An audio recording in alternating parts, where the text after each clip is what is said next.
Hi,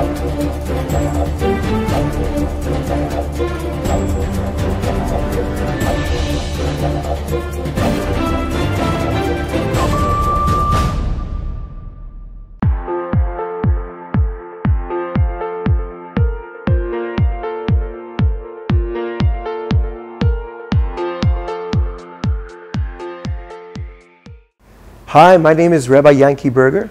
Welcome to JewishTV.media. Today's topic, which I'd like to discuss, is, can I change God's mind? Let's face it, we've all been in difficult situations where life gives us a tough run.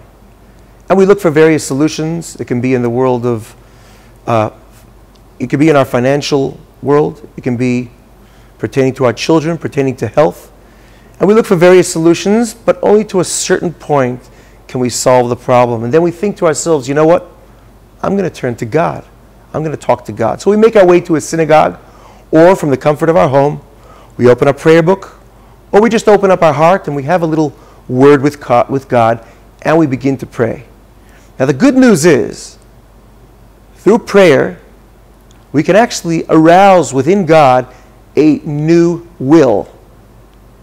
In Hebrew, it's called a ratzon chadash, which means that if God intended that something should occur, something should not occur to us, we can actually change God's mind. But I'd like to explore this topic a bit further. Okay, we open up our prayer book, or we turn to God and we say, God, I really, really would like you to come good for me. I'd like you to give me or take away this difficult situation, or give me this important thing which I really, really need, or which I feel I want.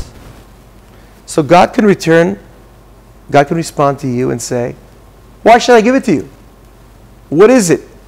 What is it about what you're requesting that you feel you deserve that I should respond affirmatively? And then you think to yourself, well, I did a good deed. I did something nice for someone a while back.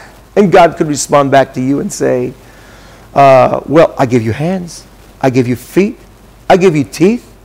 You know, in Hebrew, the word wealthy is ashir. Ashir is an acronym. It's a 4-letter Hebrew word.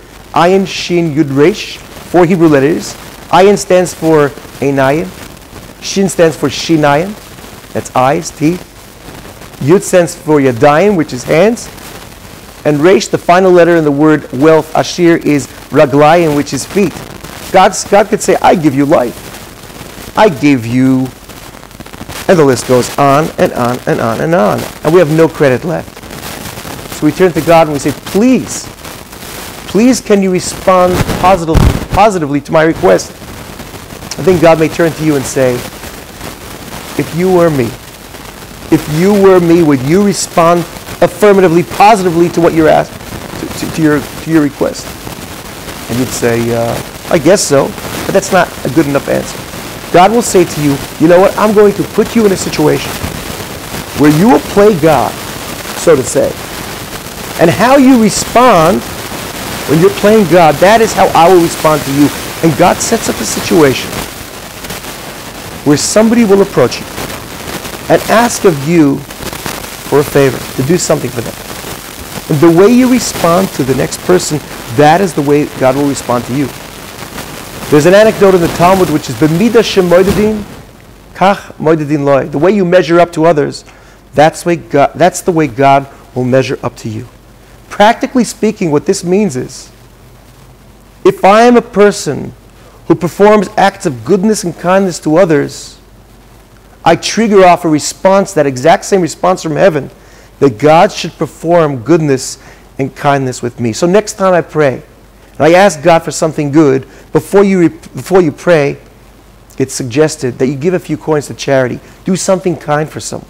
Show God that you are serious about being a kind person, thereby attracting kindness to yourself in your own personal life. Thank you for watching JewishTV.media. We hope to see you again soon.